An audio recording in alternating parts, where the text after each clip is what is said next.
மஞ்சள் உலோகம் என்றாலே நம் மக்களுக்கு அலாதி பிரியம்தான். அணிந்த அழகை ரசித்துக் கொள்ளவும் அவசர தேவைக்கு அழகு வைக்கவும் உதவுவதுதான் அதற்கு காரணம்.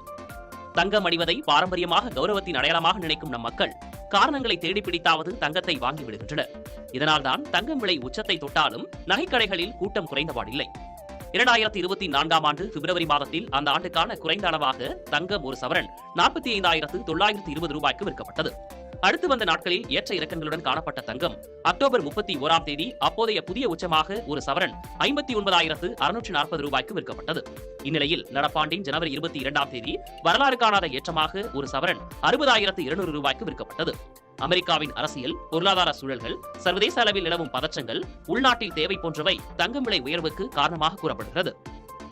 2023-24ஆம் நிதியாண்டில் கடத்தல் தங்கத்தை பறிமுதல் செய்தது 40% அதிகரித்துள்ளதாக வருவாய் புலனாய்வு இயக்குநரகம் தெரிவித்துள்ளது. சென்ற நிதியாண்டில் 4,800 கிலோ கடத்தல் தங்கம் சுங்கத்துறை அதிகாரிகளாலும் 1,400 கிலோ தங்கம் வருவாய் புலனாய்வு இயக்குநரகத்தாலும் பறிமுதல் செய்யப்பட்டுள்ளதாக தெரிவிக்கப்பட்டுள்ளது. தங்கம் கடத்தப்படுவதை தடுக்க சென்ற பட்ஜெட்டில் அதன் மீதான இறக்குமதி வரியை 15%லிருந்து 6%ஆக மத்திய அரசு குறைத்தது. இந்நிலையில் விலையை கட்டுப்படுத்த நகைகளுக்கான ஜிஎஸ்டியை 3%லிருந்து 1%ஆக குறைக்க வேண்டும் என துறை சார்ந்தவர்கள் வலியுறுத்துகின்றனர்.